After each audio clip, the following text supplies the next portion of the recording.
In the year 1325, a 21-year-old scholar from Tangier mounted a donkey and rode east toward Mecca. He would not return for 29 years. Chapter 1. The Young Scholar of Tangier. The city of Tangier in the early 14th century was a place where three worlds met and breathed against each other in a constant exchange of goods, ideas, and ambition. Perched at the northwestern tip of Africa, where the Atlantic and Mediterranean converged, and the strait separating the continent from Europe narrowed to a sliver of wind-churned water, Tangier occupied one of the most strategically significant positions in the medieval world. The city had been Arab since the 7th century, thoroughly Islamicized, layered with the accumulated centuries of Marinid Berber rule that had made Morocco one of the most sophisticated Islamic polities of the age. The Great Mosque rose at the city's heart. The souks were dense with spices, leather, textiles, and slaves. The harbor received ships from Iberia, from the eastern Mediterranean, from along the African Atlantic coast, each vessel carrying not only cargo, but rumor and news and the sense of a world far larger than any single city could contain. Into this world, on the 24th of February in the year 1304 by the Christian calendar, Abu Abdullah Muhammad ibn Abdullah ibn Muhammad ibn Ibrahim al-Lawati al-Tanji, known to history simply as Ibn Battuta, was born to a family of Islamic legal scholars who had served as qadis, judges of religious law, for generations. His birth placed him precisely at the intersection of learning and authority that defined the upper strata of medieval Islamic society. A family that knew the Quran by heart, that understood the intricate jurisprudence of the Maliki school of Islamic law, that held the social prestige and civic responsibility of those who adjudicated disputes, settled inheritance claims, administered the moral order of their community, and participated in the networks of scholars and officials that connected the Moroccan intellectual world to the broader Dar al-Islam. The world into which Ibn Battuta was born was a world organized around Islam in its most fundamental institutions: law, prayer, education, and commerce. And within that world, his family occupied a position of quiet but genuine importance, respected in the community, connected to its centers of power, and charged with the responsibility of keeping the moral order functioning through the daily application of divine law to human affairs. The education that shaped Ibn Battuta followed a curriculum that was simultaneously universal across the Islamic world and deeply rooted in the specific intellectual traditions of the Moroccan Maghreb. From childhood, he studied the Quran, memorizing it completely, as was expected of any serious scholar, reciting its 114 surahs in the melodic tradition of Quranic recitation that gave Islamic scholarship its characteristic acoustic texture, and then proceeded through the classical disciplines of Islamic learning, Arabic grammar and rhetoric, the Hadith traditions recording the sayings and actions of the Prophet Muhammad, the principles of Islamic jurisprudence in the Maliki school that dominated North and West Africa, mathematics sufficient for the calculation of inheritance shares and legal settlements, and the broader literary and historical culture that an educated Muslim of his era was expected to carry. His teachers were men of the local scholarly tradition, inheritors of a pedagogical chain stretching back through generations of Moroccan scholars to the foundational figures of Islamic learning. But the intellectual world they transmitted was in no sense merely local. The great works of Islamic scholarship, the legal treatises of Malik ibn Anas, the vast hadith collections of al-Bukhari and Muslim, the geographical writings of Il-Idrisi and Ibn Hawqal, The philosophical works that had flowed from Baghdad through the entire Islamic world were available in Tangier as they were available in Cairo, Damascus, Samarkand, and Delhi, because the Islamic world was held together by a shared written language and a shared intellectual inheritance that made a scholar educated in Morocco immediately at home in any Islamic court from the Atlantic to the borders of China. Ibn Battuta absorbed this education with evident diligence, graduating through the levels of the scholarly curriculum with the quiet competence of a man following the path his family had laid down for generations. He was preparing himself for the life of a scholar official, a qadi like his father and grandfather, serving the Islamic community of Tangier through the daily administration of religious law, resolving disputes, settling estates, witnessing contracts, maintaining the moral order.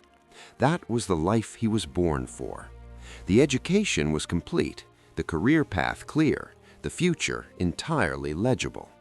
It was not the life he would live. The institution that would transform Ibn Battuta's modest educational ambition into the most extraordinary journey in the history of travel was the Hajj, the pilgrimage to Mecca that Islam requires of every Muslim who is physically and financially capable of making it.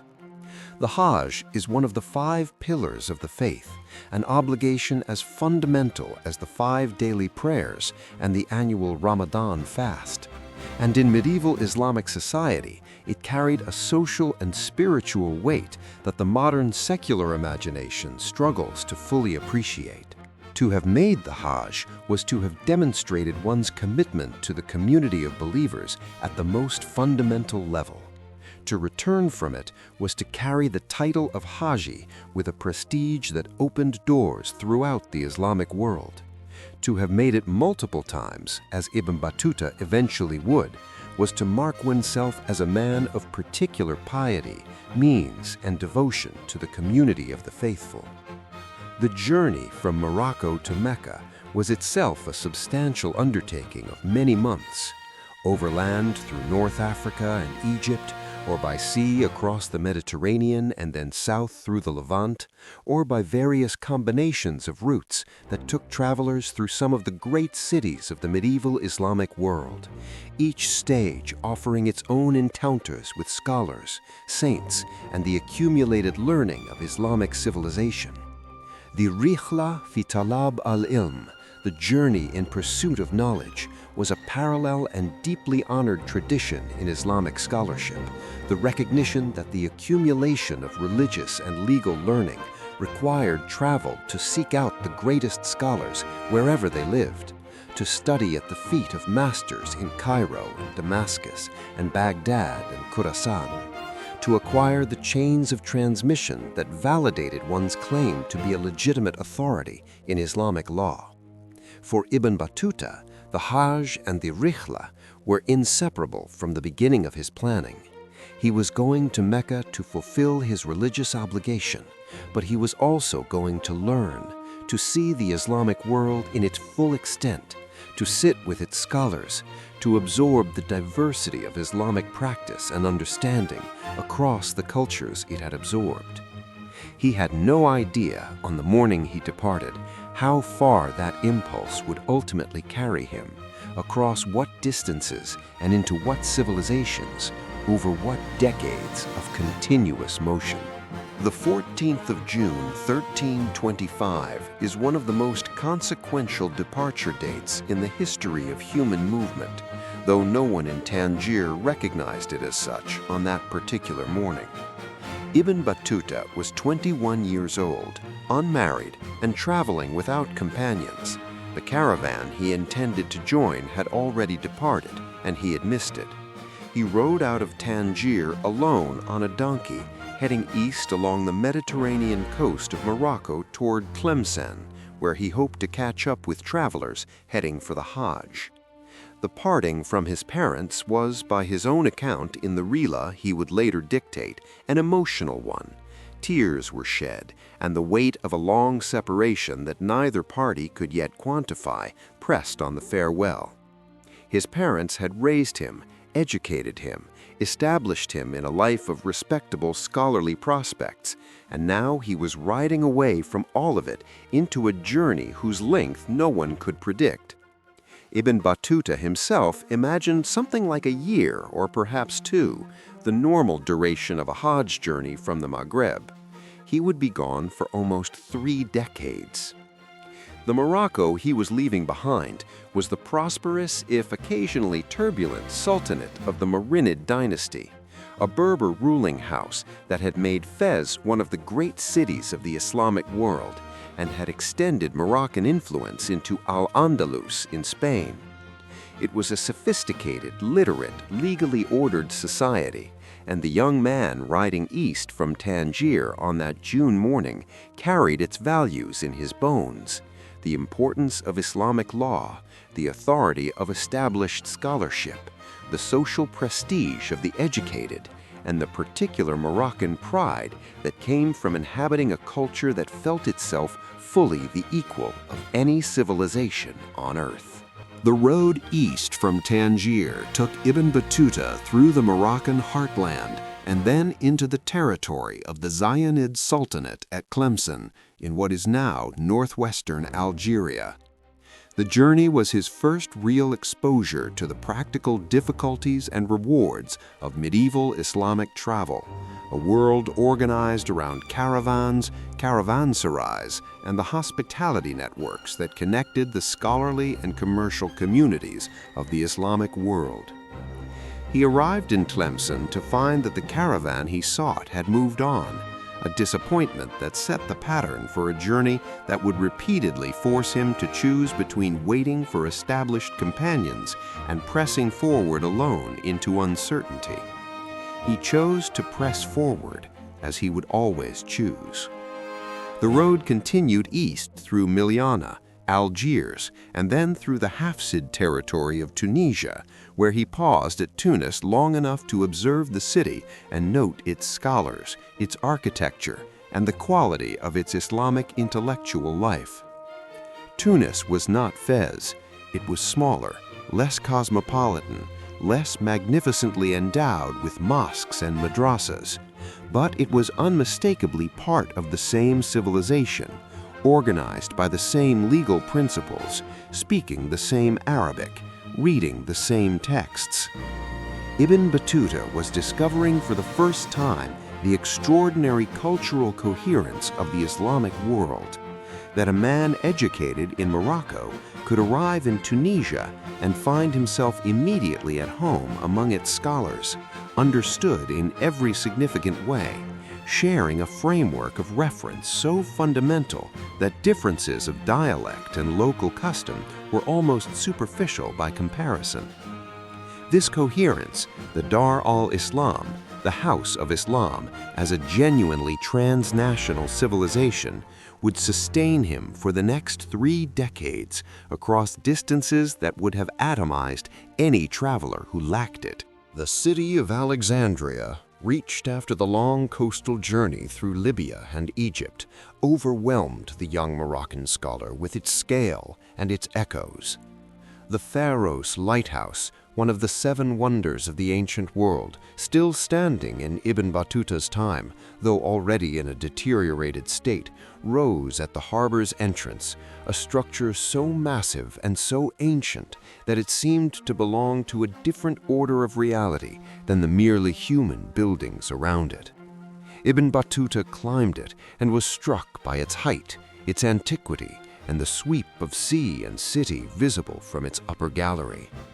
He was encountering for the first time the physical layering of civilizations that would characterize every great city he would visit, the ancient world pressing up through the medieval, the pre-Islamic past still visible beneath the Islamic present.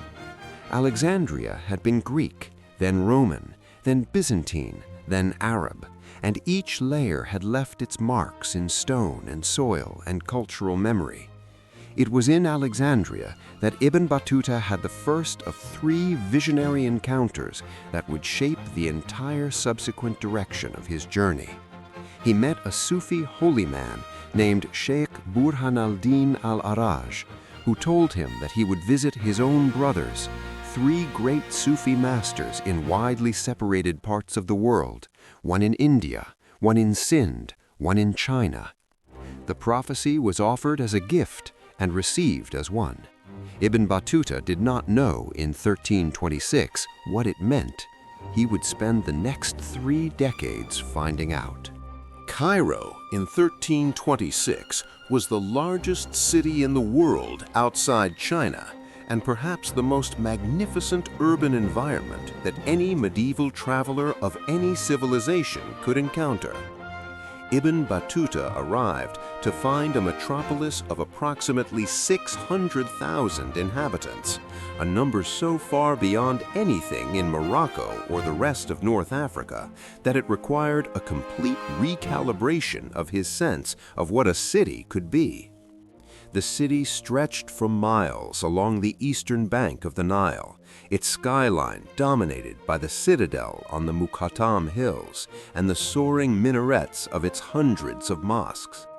The streets were dense with the commercial and intellectual life of the greatest entrepot in the medieval Islamic world.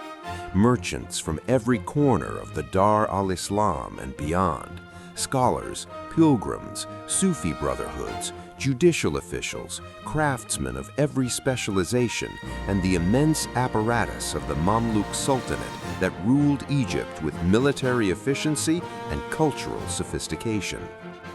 Ibn Battuta spent several weeks in Cairo, absorbing its scale, visiting its great mosques and madrasas, observing the Nile flood, that annual miracle of inundation and recession that had sustained Egyptian civilization for 7,000 years, and beginning the scholarly and social networking that would sustain his subsequent travels. He called on the great scholars of Al-Azhar, already centuries old and the preeminent institution of Sunni Islamic learning. He visited the tombs of the companions of the Prophet and the great saints. He was, in Cairo, already practicing the fundamental discipline of the Rihla, the accumulation of contacts, the exchange of learned credentials, the building of the network of scholars and officials who would receive him and support him throughout the Islamic world. The route from Cairo to Mecca took Ibn Battuta north through the Sinai and into the Levant, giving him his first exposure to the landscapes and cities of the Arab heartland. Jerusalem, when he reached it, presented itself as a city of layered sanctity, so dense that every stone seemed to carry the weight of revelation.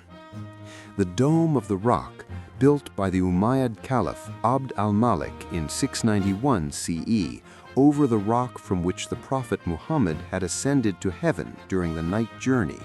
rose at the center of the Haram al-Sharif, the noble sanctuary, its golden dome catching the light of the Palestinian sky and transforming it into something that transcended mere architecture. The Al-Aqsa Mosque beside it was vast and austere, a space for collective prayer that could accommodate thousands of worshippers. The Church of the Holy Sepulchre was there too, visited by Ibn Battuta with the matter-of-fact curiosity that characterized his approach to non-Islamic sacred sites throughout his travels. He was interested, observant, respectful, and never quite absorbed.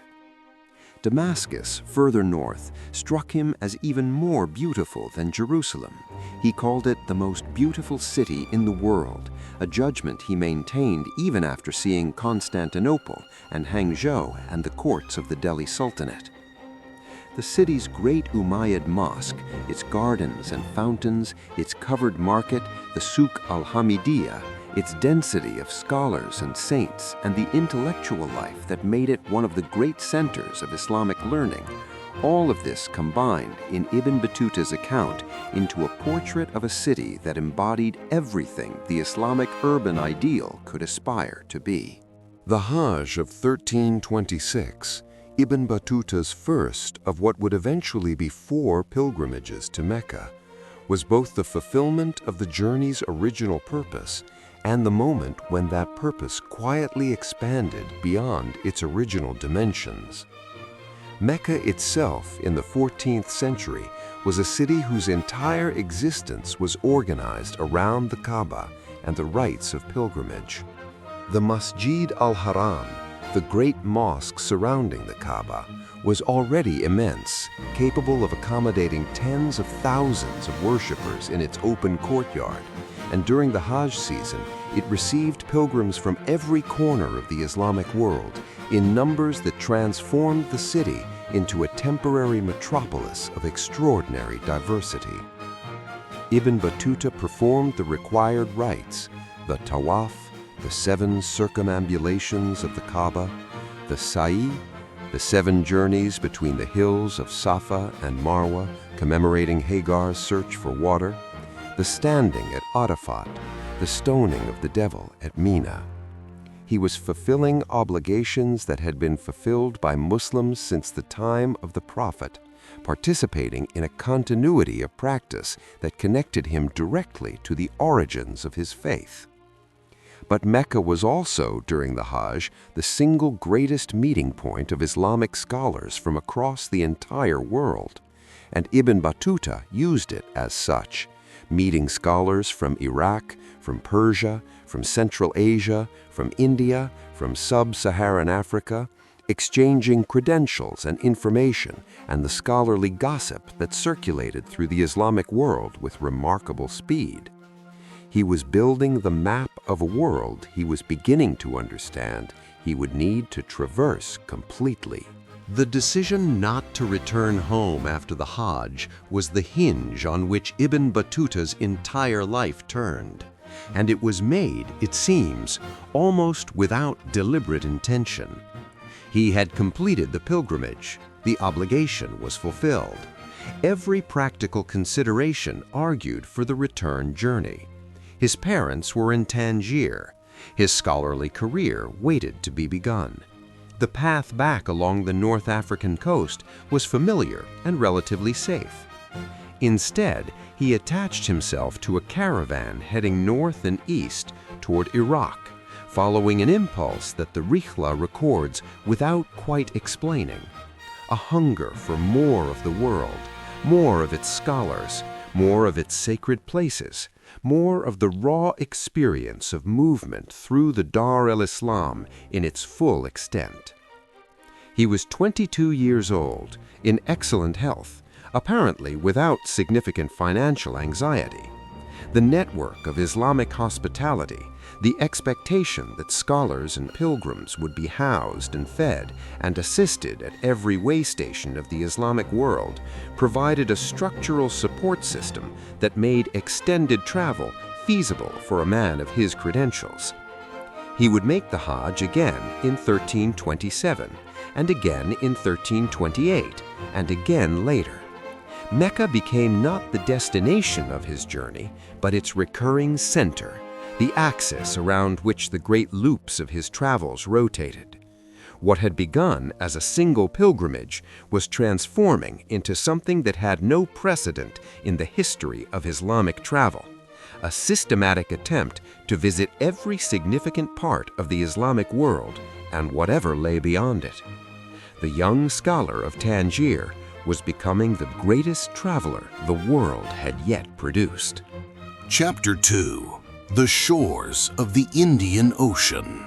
The arc of the Indian Ocean world in the 14th century constituted one of the most sophisticated and extensive trading networks the medieval world had produced, a system of commercial and cultural exchange that linked the East African coast, the Arabian Peninsula, the Persian Gulf, the Indian subcontinent, the Malay archipelago, and the ports of southern China in a web of monsoon-driven commerce that had been operating for at least a millennium before Ibn Battuta arrived to observe and record it. The dhow, the lateen-rigged wooden trading vessel whose hull was sewn together with coconut fiber rather than nailed with iron, making it flexible and repairable at any port with access to the right plant materials, was the primary instrument of this exchange, a vessel precisely adapted to the rhythms of the monsoon winds that blew predictably northeast in winter and southwest in summer, allowing a merchant who understood the seasons to make the crossing from Arabia to India and back within a single year, without fighting the winds, but rather working with them.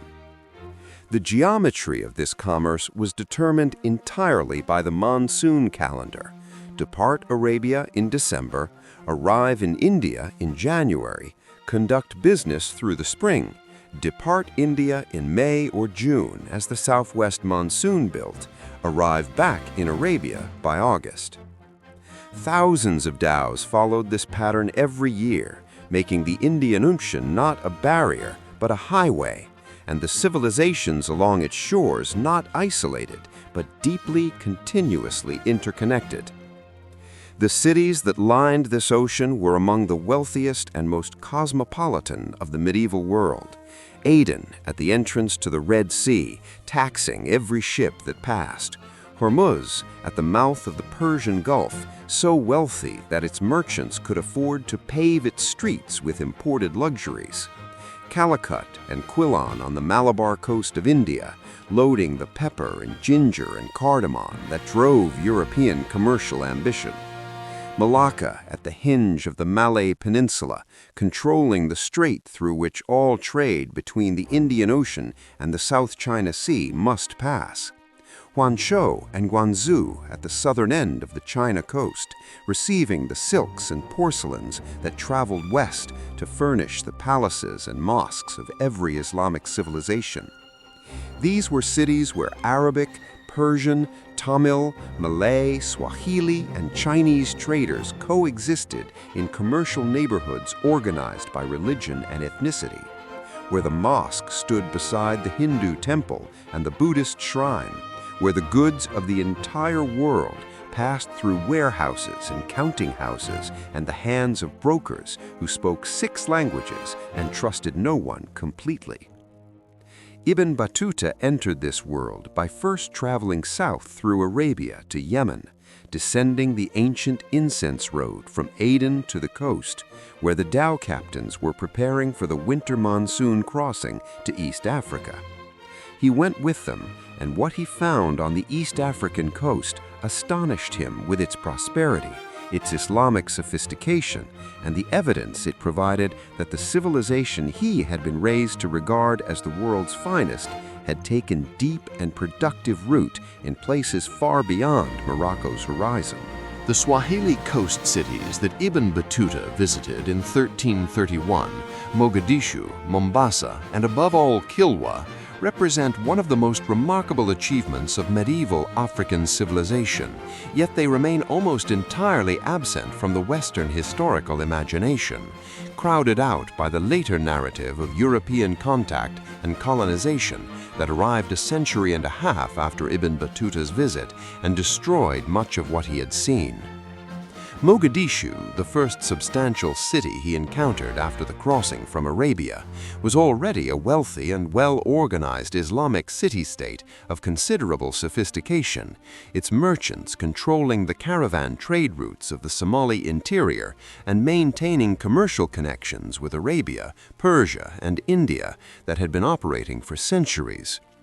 The Sultan received Ibn Battuta with the ceremonious hospitality that characterized the Islamic world's treatment of visiting scholars, a formal welcome, gifts of food and clothing, accommodation in the guest quarters of the palace, and the Moroccan visitor noted with approval the city's busy markets, its well-appointed mosques, the quality of its scholars and their learning, and the distinctive local food, rice cooked in ghee with side dishes of meat, chicken, fish, and vegetables, richly spiced in the Indian Ocean style that combined Arabian, Persian, and Indian culinary traditions into something entirely its own. Further south, Mombasa and Kilwa exceeded even Mogadishu in his estimation of their beauty and prosperity. Kilwa, in particular, on a small island just off the coast of what is now Tanzania, connected to the mainland by a narrow channel that dhows navigated with practiced ease, struck Ibn Battuta as one of the most beautiful cities in the world, built largely in stone and coral, its multi-story buildings rising above narrow streets shaded by the upper floor overhangs in the style that the Swahili coast had developed to manage the tropical heat. Its markets prosperous with the goods of the Indian Ocean trade, its ruling sultan a man of conspicuous generosity and unquestioned Islamic piety, who dispensed charity with a liberality that the visitor from Morocco found genuinely impressive. The Husuni Kubwa Palace, the great coral-built structure that the sultans of Kilwa had raised on a clifftop above the ocean, was a monument to a civilization drawing its fundamental wealth from the gold trade with the Zimbabwe Plateau interior, gold that moved north along well-organized trade routes to the Kilwa harbor, where it was loaded onto dhows bound for Arabia and India in exchange for the textiles, porcelain, and glass beads that the East African elite valued. When Ibn Battuta visited in 1331, Kilwa was at the absolute height of its power and prosperity. A century and a half later, Portuguese warships under Francisco de Almeida would arrive and shatter this civilization in a deliberate campaign of bombardment and massacre whose consequences Africa has never fully recovered from. Ibn Battuta saw it before all that, in its full flower, and his account is one of the most precious surviving records of what medieval Swahili civilization actually looked like from the inside of its greatest city. From East Africa, Ibn Battuta turned north and east, completing a circuit of the western Indian Ocean that took him back through Oman and the Persian Gulf, through Iraq to Baghdad, still bearing the profound wounds of the Mongol destruction of 1258, when the Abbasid Caliphate had been exterminated in a massacre of tens of thousands. The greatest library of the medieval world burned, and the irrigation systems of the Tigris-Euphrates Valley deliberately destroyed in a campaign of civilizational elimination that the Islamic world had not yet fully processed, let alone recovered from, and through Persia to Shiraz, whose famous gardens and poets and scholars made it one of the most cultivated and self-consciously refined cities he had yet encountered. He traveled in Persia at a moment when its literary tradition was producing work of extraordinary sophistication in the ghazal form, the poetry of mystical love and divine longing that Hafez would perfect in his own generation. And the contrast between the aesthetic richness of Persian culture and the political fragmentation of its Mongol successor states provided one of the recurring paradoxes of the 14th century Islamic world. Civilizations of great cultural achievement existing within political structures of considerable instability. He traveled through Anatolia, crossing what is now Turkey at a moment when the small principality of the Ottoman Turks was just beginning to establish itself in the northwestern corner of the Anatolian Peninsula, a minor player in a landscape crowded with competing Turkic principalities left behind by the Mongol fragmentation of the Seljuk Sultanate of Rum, with no one yet possessing the foresight to identify which of these small entities would eventually build an empire stretching from Morocco to the gates of Vienna. The Anatolian cities he visited, Bursa, Nicaea, Konya, were prosperous and relatively well governed, their populations a mixture of Turks, Greeks, Armenians, Jews, and other communities living in the layered complexity that the medieval Islamic world managed, with varying degrees of success and occasional violence, to sustain. Ibn Battuta observed it all with the systematic attention of a trained legal mind. The governance and its quality, the scholars and their credentials, the Sufi saints and their lodges, the markets and their organization, the hospitality extended to traveling scholars, and the quality of the mosques and the learning available within them. He was building, sentence by painstaking sentence, the most comprehensive eyewitness account of the 14th century Islamic world that exists or will ever exist.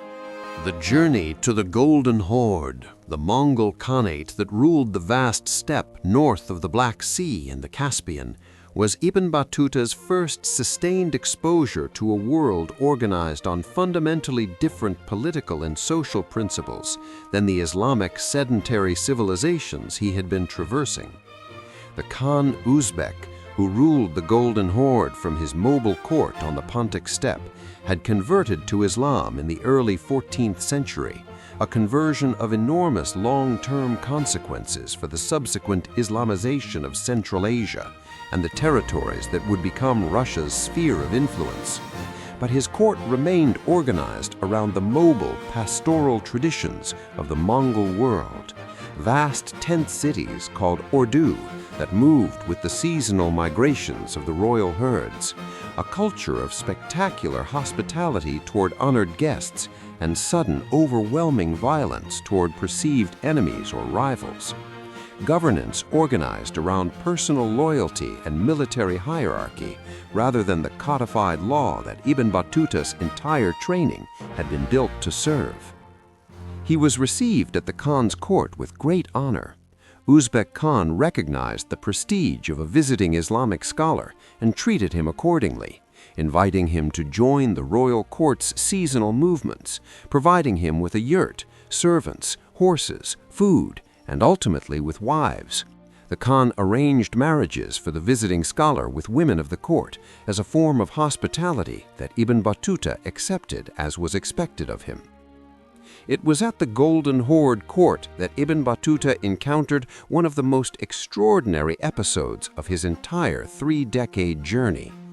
Among the Khan's wives was a Byzantine princess, the daughter of the Byzantine emperor, who had been given in a diplomatic marriage and was now pregnant and wished desperately to return to Constantinople to give birth near her family, in the city and the culture she had come from. Ibn Battuta joined her escort party on the journey west through the steppe and across the approaches to Constantinople, and thus became one of the very few Muslim travelers of the medieval period to visit the Byzantine capital not as an enemy at the gates, not as a prisoner, but as an honored guest of the royal escort. The city he found there in 1332 was the greatest surviving monument of the ancient classical world, its Theodosian walls still intact after 9 centuries of defense, its population deeply Christian and utterly alien in every significant way to everything in Ibn Battuta's Islamic formation. He was fascinated, respectful, and professionally observant, as he was wherever he traveled.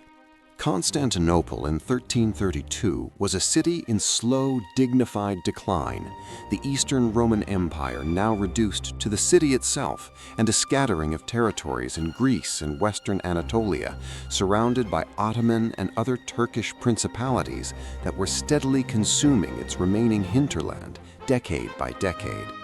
But the city itself retained a magnificence that Ibn Battuta found genuinely overwhelming, a scale and grandeur that made even Cairo, which he had thought the world's greatest city, seem less than complete.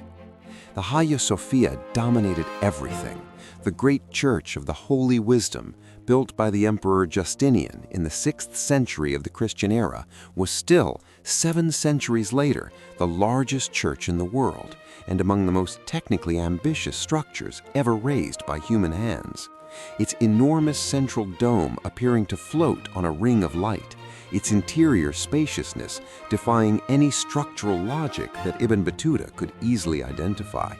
He visited it in the company of Christian monks acting as guides and described it with the careful eye of a man who had spent a decade visiting the world's great mosques, noting the immensity of its dome, the forests of columns in its flanking aisles, the glittering gold mosaics of its interior surfaces, the sense of enclosed space so vast that it seemed to belong to a different category from any building he had entered before. He met the Emperor Andronicus III, the aging Byzantine emperor who was managing the slow contraction of his empire with whatever dignity circumstances permitted, and was received at court with the honor appropriate to an emissary of the Golden Horde's Khan. The Constantinople episode reveals something essential about Ibn Battuta as a traveler. His curiosity was genuinely and consistently universal in a way that was rare in the medieval world. He was a devout Muslim and a committed Islamic legal scholar, but his interest extended without reservation or apparent embarrassment to Christian churches and their liturgy, to Buddhist temples and the practices of their monks, to Hindu sacred sites and their devotional traditions, to Mongol shamanic ceremonies and the spiritual logic that underpinned them. He described all of these with the same careful, non-judgmental attention he gave to Islamic institutions, treating them as objects of professional interest rather than targets of theological criticism. He left Constantinople with the Byzantine princess and her retinue, returned to the Khan's steppe court, and then pressed on eastward, always east, always deeper into the world that the old Sufi holy man in Alexandria had prophesied he would one day traverse in its entirety. Chapter 3: The Courts of the Khans. The road east from the Golden Horde steppe led through the great cities of Central Asia, Bukhara and Samarkand, that had once been the intellectual and commercial heart of the Islamic world at its height, and were now rebuilding themselves with remarkable cultural resilience from the Mongol devastation of the previous century. Bukhara, the city that had produced al-Bukhari, the greatest compiler of hadith traditions, and had stood as the undisputed center of Persian Islamic culture and learning at its medieval apex, had been virtually destroyed by Genghis Khan's army in 1220. Its population massacred in the streets and in the fields outside the walls, its libraries burned, its madrasas and mosques reduced to rubble, its irrigation systems deliberately wrecked to ensure that the surrounding agricultural land could not sustain a recovering population, its fields left fallow for a generation as the desert reclaimed the carefully managed oasis land that Bukharan civilization had maintained for centuries. 100 years after that catastrophe, Ibn Battuta found a city in genuine and impressive recovery, its mosques rebuilt with the careful craftsmanship of artisans who understood what they were restoring, its scholars returning from the peripheral cities where the Mongol destruction had scattered them, its markets functional again with the energy of a commercial tradition that had simply been waiting for conditions to permit its resumption,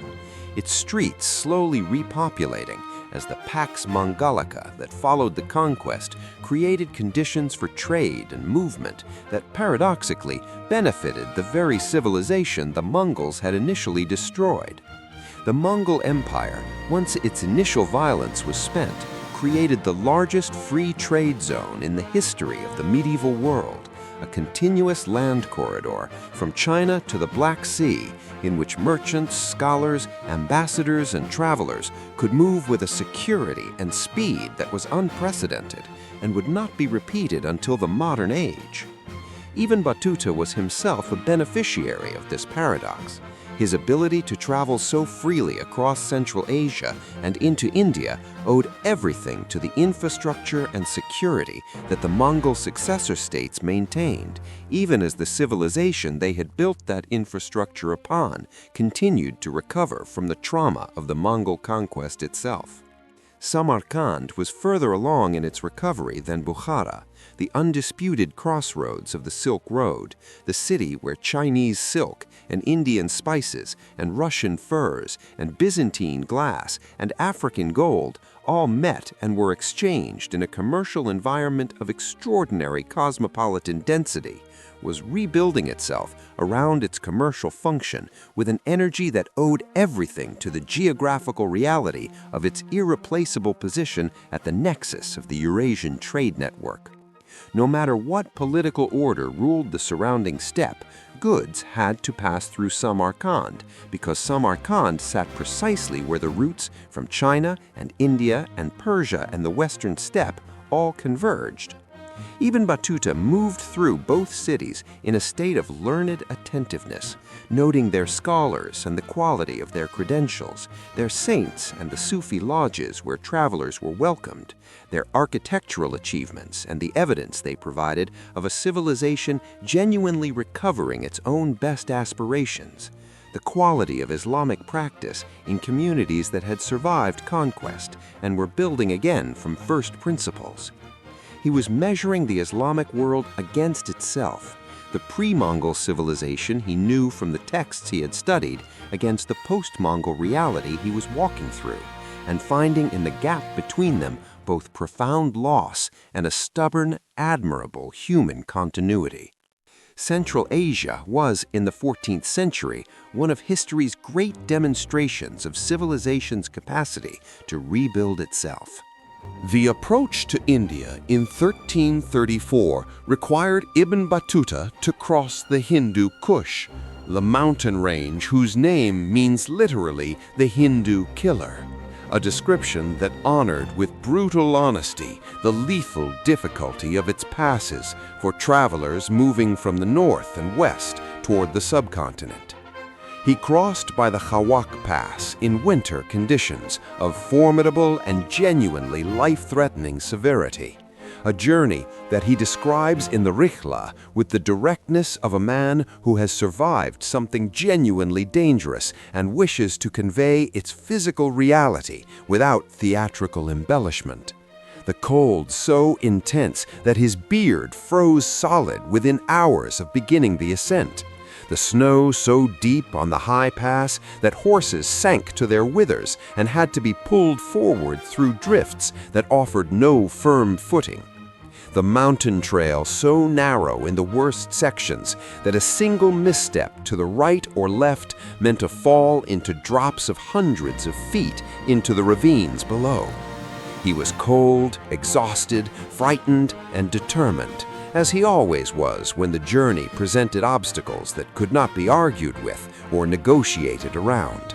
He survived, as he always survived, and descended into the Kabul Valley and then down through the Khyber approaches into the Indus Plain with the profound relief of a man emerging from one world entirely into another.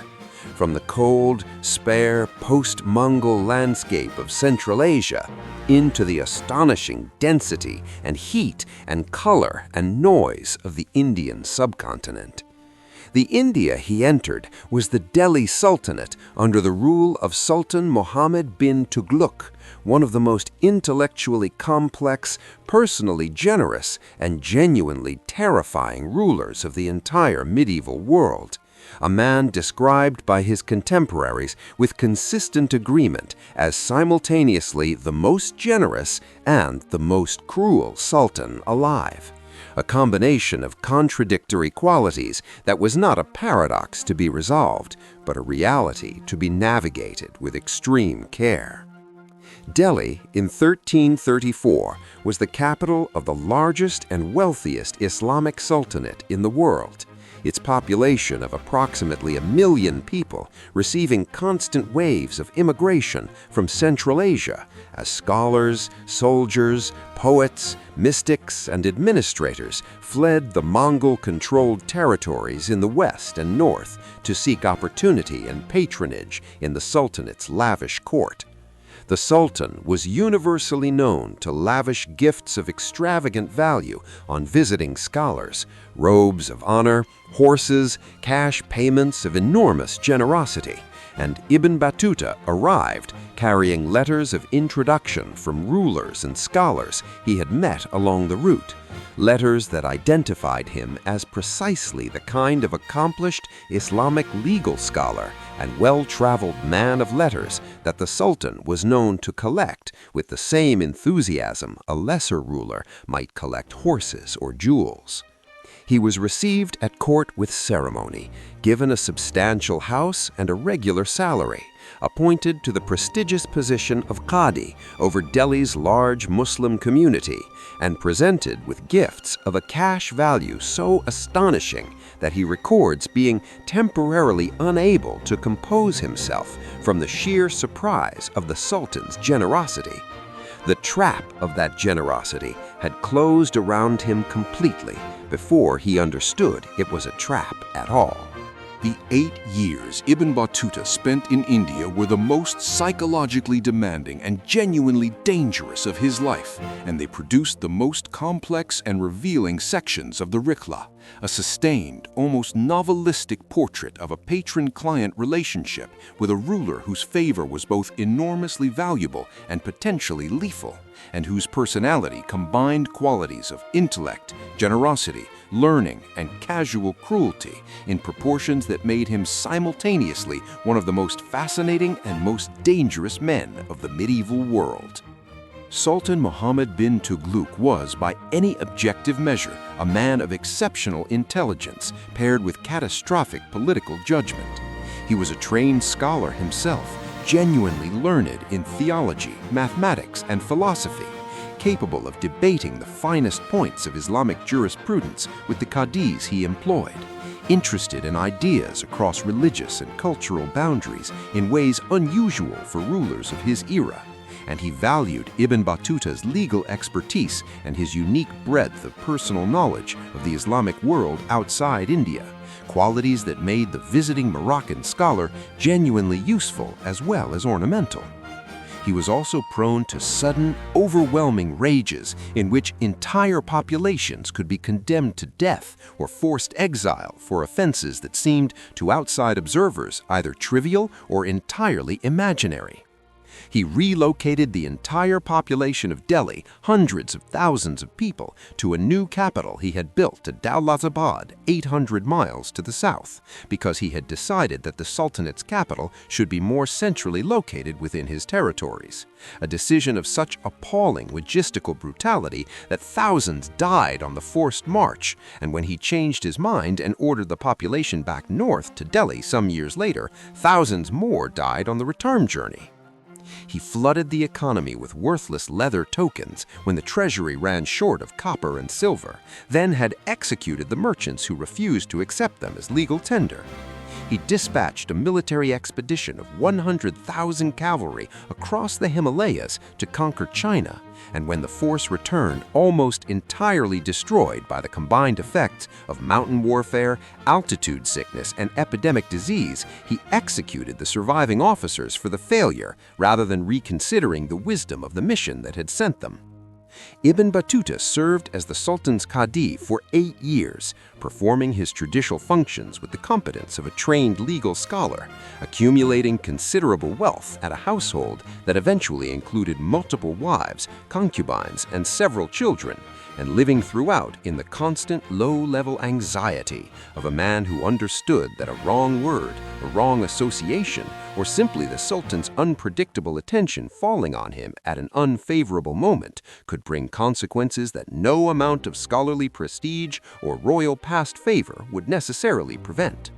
He was imprisoned once on suspicion of sympathizing with a Sufi teacher the Sultan had condemned as a political rebel, and spent days in chains expecting execution before the Sultan's mood shifted and he was released without explanation. The gilded cage was real in every particular. He could not leave without the Sultan's explicit permission, he could not stay without the Sultan's continued favor, and he walked the tightrope between those two conditions for 8 years with the careful footwork of a man who could see the drop on either side. Chapter 4: The Sultanate of Blood and Gold. The opportunity to leave India came in 1341 when Sultan Muhammad bin Tughlaq decided to send a diplomatic embassy to China, to the court of the Yuan dynasty Mongol emperor, and appointed Ibn Battuta as his ambassador. The appointment was, in its way, a mark of the highest trust. Only a man of demonstrated loyalty and sufficient cultural sophistication to represent the Sultanate at the world's wealthiest and most powerful court would receive such a commission. Ibn Battuta accepted with a relief he was careful not to show too plainly. The embassy was enormous by any standard. Gifts for the Chinese emperor that included 100 horses, 100 male and female slaves, 12 falcon handlers and their birds, quantities of textiles, jewels, and precious metals stacked onto a fleet of vessels that assembled at the port of Calicut on the Malabar coast of southwestern India. Ibn Battuta spent weeks in Calicut overseeing the loading of this immense cargo, living in the city's substantial Muslim merchant quarter, observing the extraordinary commercial machinery of India's greatest spice port, the city where the pepper that had driven European demand for Eastern trade for centuries was loaded onto ships, where Chinese junks and Arab dhows and Indian vessels from every coastal region competed for berths and cargo. The Muslim merchants of Calicut were some of the wealthiest men in the world, and their wealth was built on exactly the kind of sophisticated long-distance trading network that Ibn Battuta had been observing since his first arrival on the East African coast a decade earlier. He was comfortable among them, recognized and respected, a man whose reputation in the Islamic world had been growing with every year of travel and every new set of credentials accumulated from scholars and rulers from Morocco to the Mongol steppe. Then, 3 days before the embassy was due to depart, a storm of catastrophic violence struck the harbor at Calicut and destroyed the fleet entirely. The ships carrying the Sultan's gifts, the slaves, the horses, the silk, and the jewels, the entire apparatus of the diplomatic mission, all of it went to the bottom of the Indian Ocean or was driven onto the rocks and shattered beyond recovery. Ibn Battuta himself survived only because he had gone ashore to attend Friday prayers at the city's mosque and was not aboard when the storm hit. He stood on the shore and watched everything he had been given, everything the Sultan had entrusted to him, disappear into the gray chaos of the sea. He was alive. He had nothing else. The Sultan's reaction to this catastrophe, when he learned of it, would likely be fatal. Ibn Battuta understood that returning to Delhi was probably suicide. He chose not to return. The decision to avoid Delhi transformed Ibn Battuta from the Sultan's ambassador into something closer to a fugitive, at least in the strict technical terms of his official position, though the practical consequences of the Sultan's displeasure were substantially mitigated by the enormous distances involved. The Sultan's own subsequent political difficulties with provincial rebellions and military failures that occupied his attention, and the general principle that what happened at the far end of the Indian Ocean was difficult to pursue from Delhi with lethal efficiency.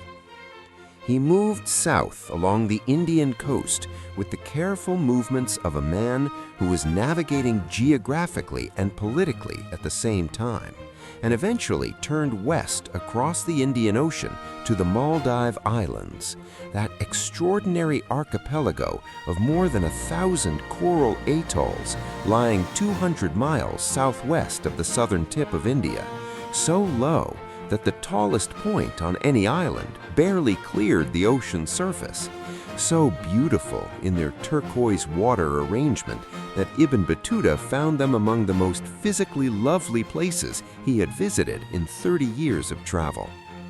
The Maldives were a Muslim sultanate of modest political weight but genuine strategic importance on the Indian Ocean trade routes. Every dhow traveling between Arabia and India and the ports of Southeast Asia and China passed through or near the Maldivian archipelago, making the island's cooperation important to the broader commerce of the ocean.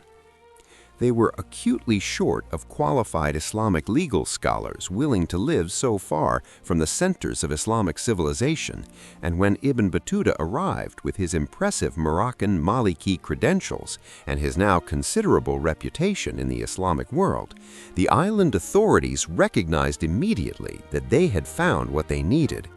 He was appointed chief Qadi of the islands with speed that suggested relief rather than deliberation, arranged into marriages with women of the ruling family, provided with housing and income appropriate to his dual role as judge and royal in-law, and settled into the daily administration of Islamic law on a coral island in the middle of the Indian Ocean. The Maldives were beautiful, their people genuinely friendly, the food fresh and abundant, the pace of life in strong contrast to the constant anxiety of the Delhi years. But the experience of authority brought its own distinct complications, and the complications revealed something essential about the limits of what Islamic law, as codified by great scholars in distant cities, could actually accomplish in local communities with their own centuries of developed custom. As chief Qadi, Ibn Battuta attempted to impose the full rigor of the Maliki legal tradition on a population that had been Muslim since the 12th century, but had developed a local practice considerably more relaxed, more accommodating of pre-Islamic custom, more practical about what enforcement was possible on a small island where everyone knew everyone than the standards his Moroccan training had defined as correct. He ordered women to cover their hair and bodies properly when attending mosque prayers. The women of the Maldives, who had been attending mosque for 2 centuries in their own fashion, ignored him with a collective calm that suggested they had heard such instructions before and remained unpersuaded of their necessity. He threatened husbands with flogging if their wives appeared improperly covered in the streets. The husbands listened politely and continued to live as they had always lived. He attempted to impose the full Maliki spectrum of prescribed punishments for various categories of offense. The local authorities responsible for enforcement acknowledged his legal rulings and declined to carry them out.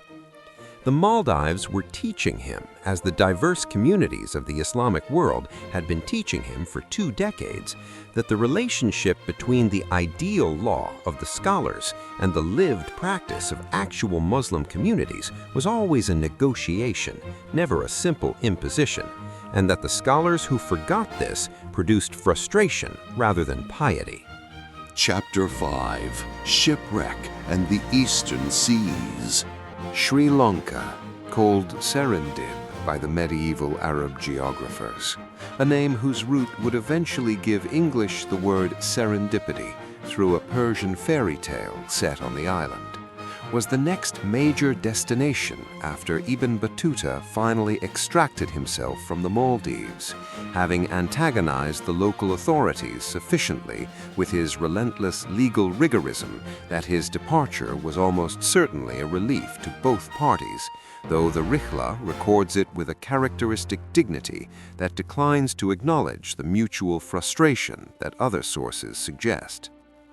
The island occupied a special place in the Islamic geographical imagination as the location of Adam's Peak, Sri Pada, the holy mountain in the island's central highlands, whose summit bore a depression in the bare rock that Muslims, Christians, Buddhists, and Hindus each identified with perfect conviction as the footprint of their own sacred figure, Adam, cast out of paradise and landing here at the world's edge, or the Buddha seated in meditation, or St. Thomas the Apostle, or Shiva himself. The extraordinary syncretism of the site's claimed sacred identity, 4 religious traditions each appropriating the same physical mark in the rock for their own foundational narrative, said something important about the culture of the Indian Ocean world, where the major religious traditions had been trading alongside each other, coexisting in the same port cities, and occasionally and unself-consciously borrowing from each other's practices for centuries, producing a spiritual landscape far more complex and interpenetrating than the sharply defined doctrinal boundaries that official theology in any of these traditions preferred to assert. Ibn Battuta climbed Adam's Peak, a serious mountain ascent by any standard, requiring ropes at several points and iron staples hammered into the bare rock face at the steepest sections to give climbers handholds above the vertiginous drops, and described the experience in the Rihla with a precision and emotional openness that distinguishes it from most of his more professionally detached observations. The dawn seen from the summit moved him, the world spread out below in every direction, the ocean visible to the south and east, the mountains of Sri Lanka's interior rising around the peak in waves, the sense of standing at a point where the human and the divine came into unusual and almost tangible proximity. He was not a mystic by temperament or by training. His entire formation was in Islamic jurisprudence and legal administration, not in the Sufi tradition of interior spiritual experience. But moments of genuine transcendence appear in the Rihla at intervals, glimpsed through the formal surface of the text, and the summit of Adam's Peak at dawn is one of the most unmistakable. From Sri Lanka, he moved northeast into the Bay of Bengal, traveling through Bengal, which he found extraordinarily fertile and abundantly supplied, a land where a single gold coin purchased quantities of food and goods that would have cost 20 times as much in Morocco, and then through Burma and the Malay Peninsula toward the great island of Sumatra and the maritime world of Southeast Asian Islam. In this region, Islam was still a relatively recent cultural arrival, spreading along the established trade routes from India and Arabia and taking root with remarkable speed in the coastal cities and trading ports, while the agricultural interiors of the great islands remained Hindu-Buddhist or animist, producing in many places a fascinating cultural layering of a society that was simultaneously Islamic in its commercial elite and its port cities, and deeply pre-Islamic in its interior communities. China was the climax of the eastward journey, the furthest point from Tangier, the ultimate destination that the old Sufi sheikh in Alexandria had prophesied nearly 2 decades earlier when he told the young Moroccan scholar he would visit his brothers in India, Sind, and China, and that Ibn Battuta had been moving toward, consciously or not, through the entire extraordinary arc of his travels. He arrived at Guangzhou in the mid-1340s, or perhaps at Quanzhou, the great porcelain export port further up the coast, or perhaps both in sequence. The precise geography of his Chinese journey is the single most contested section of the Rihla among modern scholars, with some arguing that inconsistencies in his account suggest he may not have visited all the cities he describes, while others maintain that the inconsistencies are the normal artifacts of a memory working across many years, and found a civilization of bewildering scale and organizational sophistication that both impressed him profoundly and disturbed him in ways he had not experienced anywhere else in 30 years of travel across the Islamic, Christian, Mongol, Hindu, and Buddhist worlds. China, under the Yuan dynasty, was the largest unified political entity on Earth by any measure, its population substantially larger than all of Europe and the Middle East combined, its cities of a scale and density that exceeded anything in the Western world, its bureaucratic administration governed by a system of examination-selected civil servants whose efficiency and institutional memory surpassed anything that the personal loyalty-based governance of the Islamic sultanates could produce, its technological achievements in paper manufacture, block printing, fine ceramics, mechanical engineering, and naval construction so far in advance of contemporary Islamic and European practice that Ibn Battuta's descriptions of Chinese technology read almost like dispatches from a civilization operating in a different historical time. The Chinese junk, which he encountered in great numbers in the port cities and along the coast, was larger than any waterborne vessel he had seen in any ocean of the world. Vessels of 4 separate decks, their holds divided into individually lockable cabins, available for rent like rooms in a floating caravanserai. Their upper decks planted with gardens of herbs and vegetables, tended by the crew during long voyages, manned by hundreds of sailors and soldiers and artisans, the largest wooden ships that had ever been built in human history, and that would not be exceeded in size for several centuries. Hangzhou, the former capital of the southern Song dynasty, still the largest and most prosperous city in China, despite the Mongol conquest, he described without qualification as the greatest city in the world, a statement he made after having personally visited Cairo Constantinople, Delhi, and Kilwa, a metropolis of canals and arched bridges and covered markets that stretched for miles along the shores of the celebrated West Lake,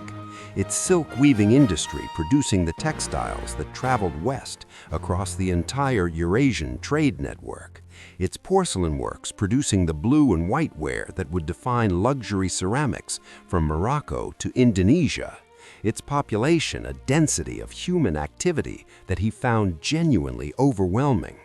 He was observant and thorough and professionally curious, as he was in every place he visited, but China also produced in him, for the first time in his travels, a sustained and genuine discomfort that he is unusually frank about in the Rihla.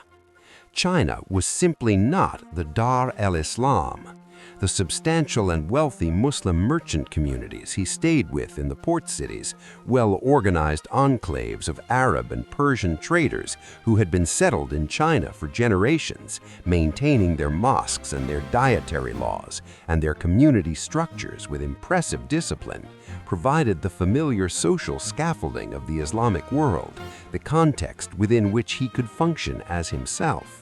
But outside those enclaves, in the streets and markets and official spaces of China itself, he was in genuinely alien territory, unable to read a single character of the script on every sign and document, unable to speak or understand a word of any Chinese language, dependent on interpreters for every transaction and conversation, surrounded by pork and wine in quantities that would have been incomprehensible in any city of the Islamic world, witnessing religious practices and social customs whose spiritual foundations were as far into his formation as anything he could imagine.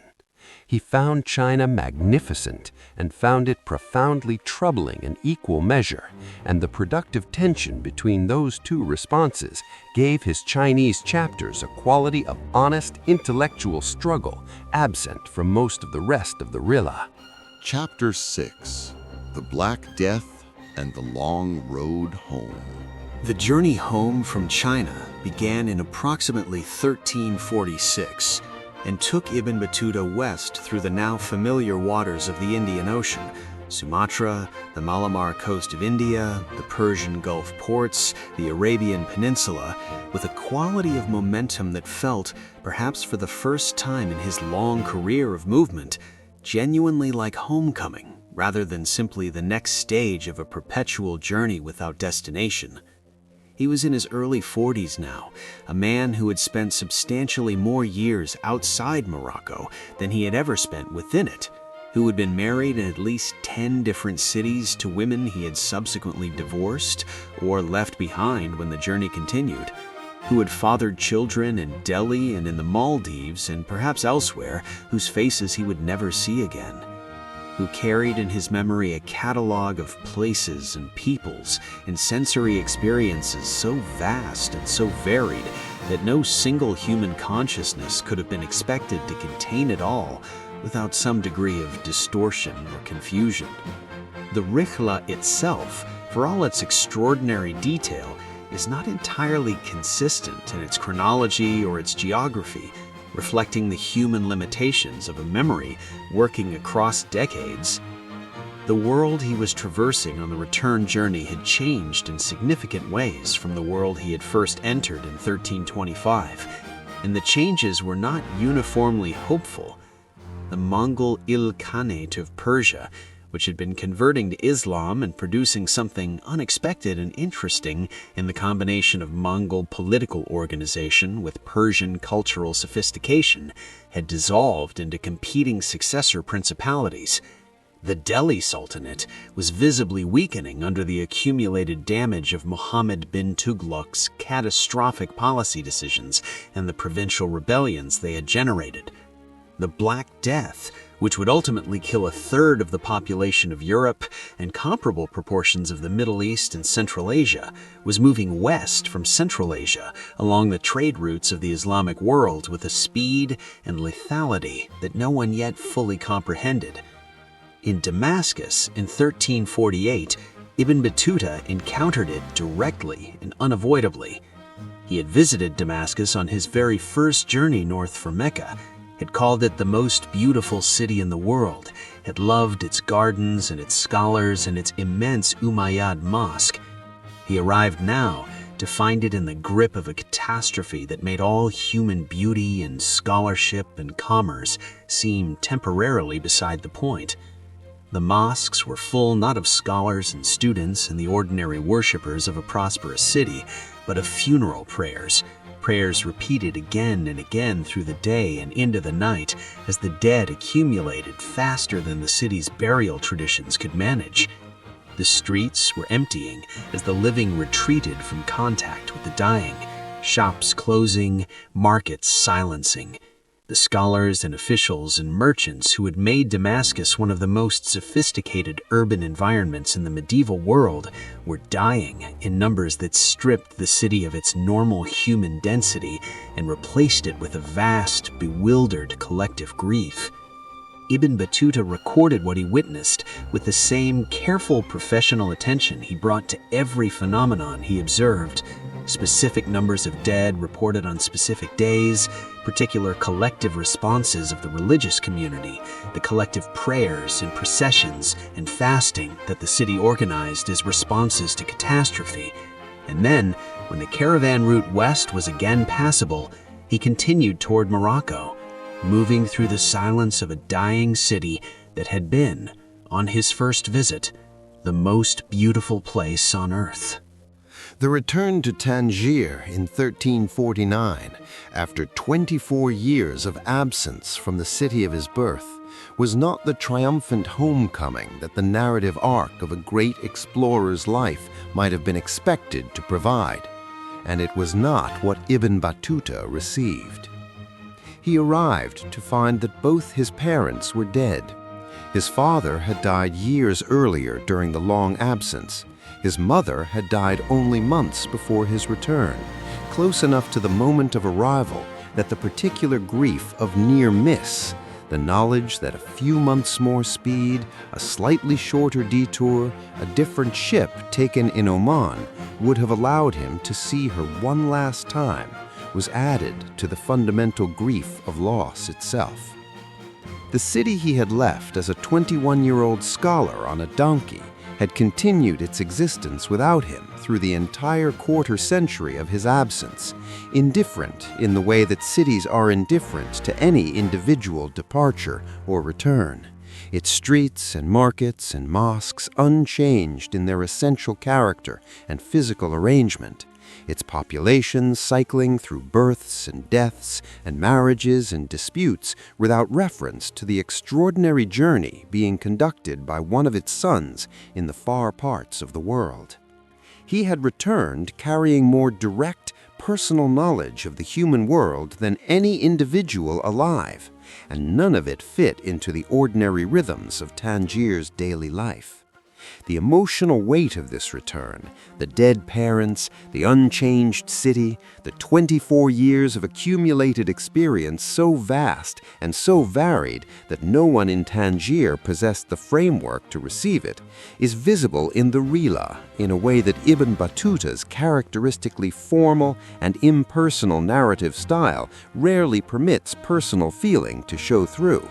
A moment of genuine, unguarded human sadness pressing against the professional surface of the text. A man who has been everywhere, discovering that coming home is not what he expected it to be, and perhaps not what he needed it to be either. He did not stay in Tangier long. Within months, he had crossed the Strait of Gibraltar and was in Al-Andalus, the Muslim Spain of the Nasrid Kingdom of Granada, the last surviving Islamic polity on the Iberian Peninsula,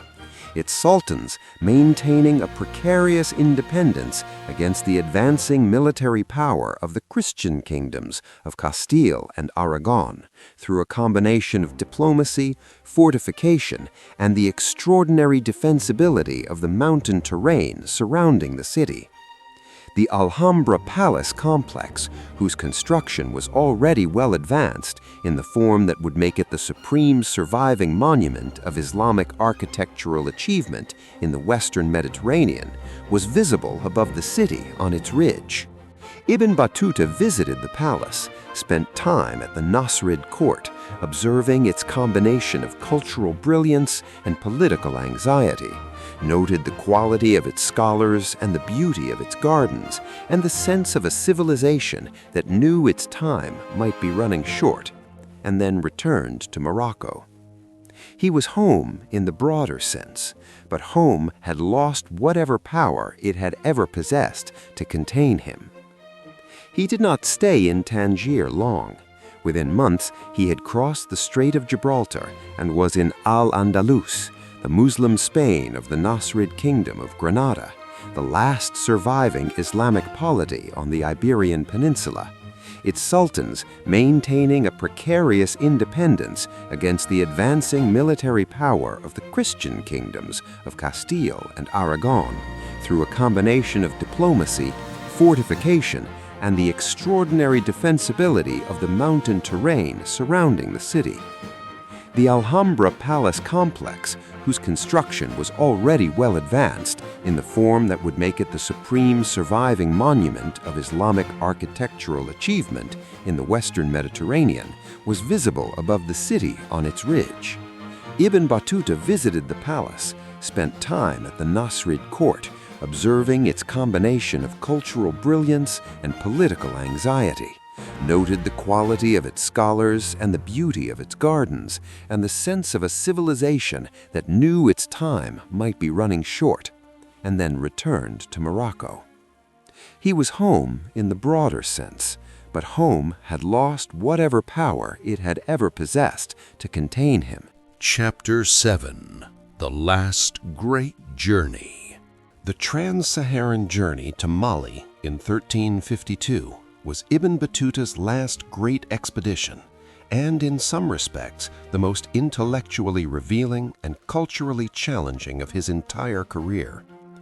The Mali Empire in the mid-14th century occupied a position in world economics that is difficult to fully convey to modern readers accustomed to different maps of global wealth. Its gold mines in and around the Niger Bend supplied a substantial fraction of all the gold in circulation across the entire medieval world, from Morocco to China, from Norway to the Congo, and the empire's political control over this resource made its ruling dynasty among the wealthiest individuals the medieval world produced.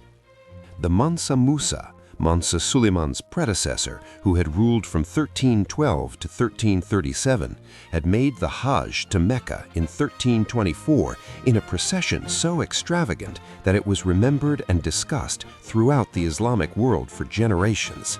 His enormous entourage, the thousands of attendants and soldiers and wives, and above all, the gold distributed with a generosity so lavish that it caused measurable price inflation in Egypt and the Levant for more than a decade afterward, as so much gold entered local markets in such a short time that the metal's exchange value against other goods significantly declined. The Islamic world knew about Mali's wealth. What Ibn Battuta would discover personally was the character of the Islamic civilization that the Malian elite had built on the foundation of that wealth. The Mali Empire was, by 1352, a genuine and established Islamic polity, not a superficial conversion of the ruling class, but a society with its own scholarly tradition, its own madrasas producing trained legal scholars, its own network of qadis administering Islamic law in the major towns and cities, its own mosques whose Friday prayers were attended by the faithful with the same regularity as in any city of the Maghreb.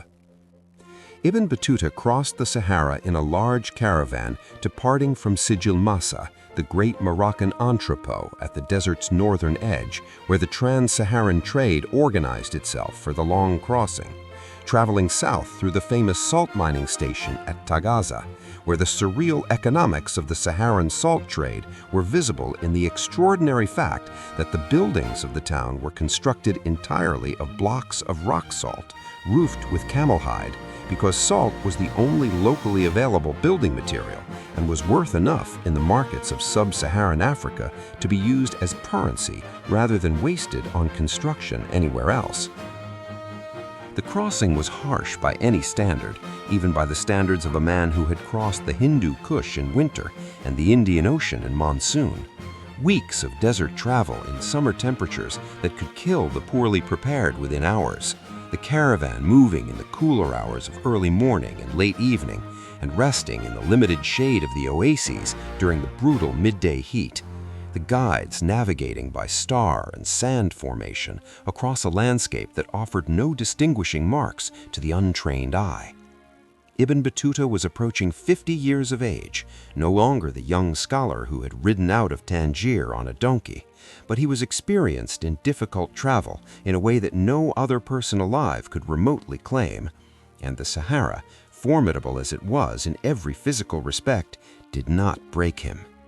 He emerged into the West African savanna and eventually reached the Mali capital and the court of Mansa Suleiman with his characteristic combination of scholarly authority, professional curiosity, and the quietly competitive pride of a man who has seen more of the world than anyone he is about to meet. The Mali court presented Ibn Battuta with an experience that the Rihla records with an unusual and revealing edge of critical irritation. The discovery that Islamic practice in sub-Saharan West Africa differed from his own Moroccan Maliki standards in ways he found genuinely troubling, and that the gap between his expectations and the reality he encountered produced in him a sustained critical commentary that is, paradoxically, what makes his Mali account so historically valuable. Mansa Suleiman received him initially with less immediate generosity than the hospitality norms that Ibn Battuta had accumulated across 30 years of travel in the Islamic world led him to expect as his due. The initial formal gift of hospitality was a bowl of millet porridge mixed with honey and yogurt, which the Moroccan traveler found insultingly modest for the ceremony of a ruler whose wealth was legendary across the known world, and who was supposed to understand the obligations of Islamic hospitality toward visiting scholars. He complained, a detail the Rihla records with the confidence of a man who believed his complaint was legitimate, and the subsequent formal audience with the Mansa went considerably better, the emperor revealing himself as a man of real dignity, genuine intelligence, and authentic Islamic piety, which Ibn Battuta duly acknowledged. But the cultural tensions that began with the hospitality gift persisted and accumulated throughout the 9 months he spent in Mali, and the Rihla preserves his specific objections with a directness unusual in its normally measured prose. He was disturbed by the nakedness or near nakedness of many women at the court and in the town, including the wives and daughters of important officials who appeared unveiled and partially unclothed before male strangers in ways that violated everything his Moroccan formation had defined as the Islamic standard for female modesty. He was disturbed by the practice of young women dancing and singing in the presence of the sultan during court ceremonies whose structure and symbolism revealed unmistakably pre-Islamic roots, practices that had been incorporated into an ostensibly Islamic court without the theological discomfort that Ibn Battuta thought they warranted. He was disturbed by the court custom of prostration before the Mansa and the throwing of dust over one's own head as gestures of submission to royal authority, customs that seemed to him incompatible with the fundamental Islamic principle that prostration was owed to God alone and not to any earthly ruler, however powerful. Yet the Rihla also records his genuine and substantial admiration for aspects of Malian society that put many Islamic societies he had visited to shame. The absolute security of the roads throughout the empire, where a lone traveler could move without fear of robbery from one end of the territory to the other. The strict and impartial administration of justice by the courts, where a powerful Mansa's offenses were punished with the same rigor as a poor man's, without the class-based dispensations that corrupted justice in many other courts. The serious commitment to Quran memorization among the educated classes, so thoroughgoing that parents kept their children chained to their studies until the memorization was complete. These were qualities that Ibn Battuta's Islamic legal training had been insisting were the mark of a properly ordered Islamic society, and finding them in Mali alongside the practices he criticized gave the Mali chapters of the Rihla their peculiar intellectual vitality. the portrait of a society that was genuinely Islamic in its fundamentals and genuinely African in its cultural forms, and that had found its own synthesis of those two identities in ways that a visiting Moroccan Qadi could neither entirely approve nor entirely dismiss. Chapter 8. The Rihla and the Legacy. The Rihla, the book that preserves Ibn Battuta's account of his travels and constitutes one of the most extraordinary documents in the history of human literature, was not written by Ibn Battuta himself, but dictated to him to a literary scholar named Ibn Juzayy al-Kalbi, to whom the Sultan of Morocco, Abu Inan Faris, had formally assigned the task of recording the traveler's extraordinary memories for the royal library and for posterity. The circumstances of the collaboration were those of a royal command rather than a voluntary project.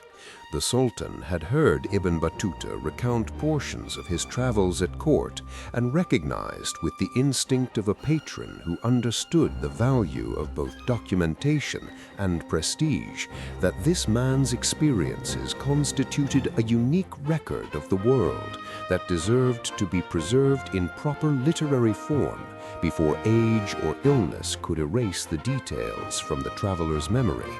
The collaboration between Ibn Battuta and Ibn Juzayy began in 1355 and was completed relatively quickly, within 2 years at most, possibly within 1, which is remarkable given the scope of what was being recorded, the obvious challenge of transforming a lifetime of oral narrative, inevitably disordered by memory, associative rather than strictly chronological, full of the repetitions and self-corrections of a mind working across 3 decades of travel, into a literary text with the formal qualities and rhetorical finish that the Arabic prose tradition of the adab genre demanded. Ibn Juzayy was a genuine and accomplished literary stylist, and his contributions to the final Rihla were substantial and consequential. He smoothed the narrative into coherent chronological sequence, added poetic quotations from the Arabic literary tradition that gave the text its cultural texture, occasionally incorporated passages from earlier geographical works, al-Idrisi, Ibn Jubai, when they described places that Ibn Battuta had also visited, and when their descriptions complemented or enriched his own account, and gave the whole a literary finish and formal elegance that a purely transcribed account would never have possessed. This collaboration has created ongoing scholarly controversy about the reliability and authenticity of specific passages. Where exactly does Ibn Battuta's direct personal observation end and Ibn Juzay's literary embellishment or his borrowings from earlier sources begin? The question is genuinely difficult and probably unanswerable with certainty for many passages, and for certain sections, particularly the Chinese chapters, a minority of scholars has argued that Ibn Battuta may have relied partly or substantially on the written accounts of others, since some of his specific claims about Chinese cities and geography have not been confirmed by independent sources, and some appear to contradict what is known from Chinese records of the period. The majority scholarly consensus, however, is that the core of the Rihla is exactly what it presents itself as, the direct eyewitness testimony of a man who was physically present in the places he describes, filtered through a literary collaborator's craft, and occasionally supplemented by earlier geographical writing, but grounded in genuine personal experience of a scope and scale and variety that no literary embellishment could have fabricated from nothing. The book was completed, presented to the Sultan, deposited in the Royal Library of Morocco, and then largely ignored for several centuries, known to Arabic-reading scholars who occasionally cited it, but inaccessible to the European world that had begun in the 16th century to produce its own literature of global exploration and to celebrate its own geographical writers with an enthusiasm it did not extend to their Arabic predecessors. The comparison between Ibn Battuta and Marco Polo is irresistible and instructive in ways that consistently illuminate how much the accident of historical reception, rather than the intrinsic quality or significance of the journeys themselves, has shaped Western civilization's collective understanding of the medieval world's greatest travelers.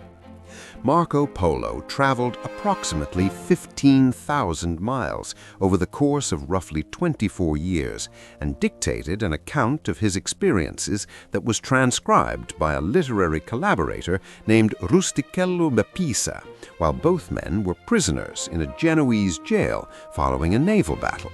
a production circumstance that is itself extraordinary. The origin story of a book that would shape European understanding of Asia for 2 centuries. Ibn Battuta traveled approximately 75,000 miles over 29 years, 5 times the distance of Marco Polo over a comparable time span,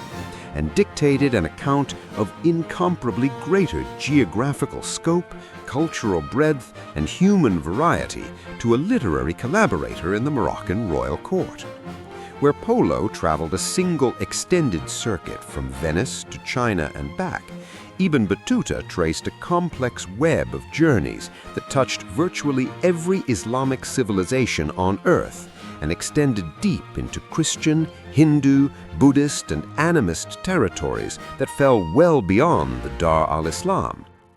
Polo's account became one of the most widely circulated and frequently copied books in medieval Europe, read and annotated by Christopher Columbus among many others, cited by cartographers and geographers and kings, and played a genuinely significant role in shaping the European intellectual and commercial appetite for Asia that eventually produced the Portuguese and Spanish voyages of discovery. Ibn Battuta's Rihla remained largely unknown to European readers until the early 19th century, when Johann Ludwig Burckhardt, himself a Swiss-German traveler of remarkable accomplishment who had traveled the Arab world in disguise, encountered Arabic manuscript copies in the collections of European libraries and recognized their significance with the experienced eye of a man who knew what serious travel literature looked like. The first European translation was published in 1829, more than 4.5 centuries after the Rihla was completed. The reasons for this extraordinary disparity in reception are not difficult to identify.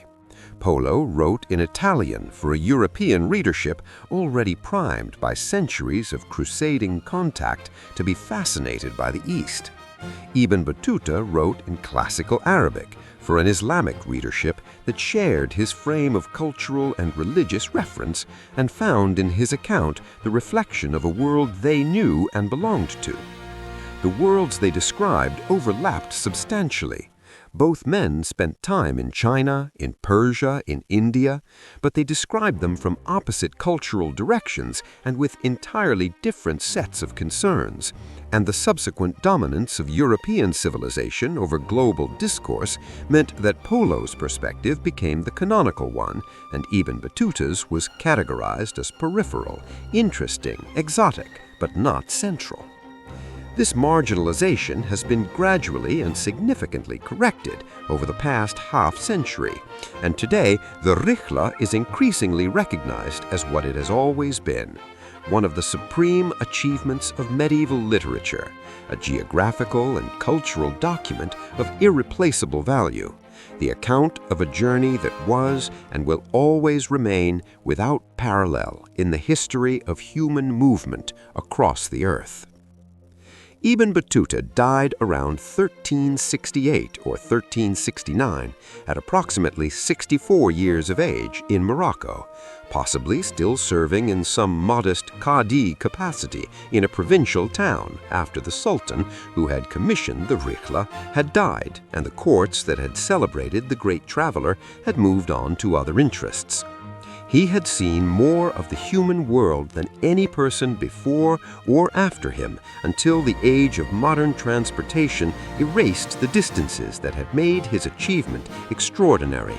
and he had recorded what he saw with a care and intelligence and curiosity that makes his account invaluable 9 centuries after he first rode east from Tangier on a donkey, heading toward a horizon whose full extent neither he nor anyone else in the world could have imagined.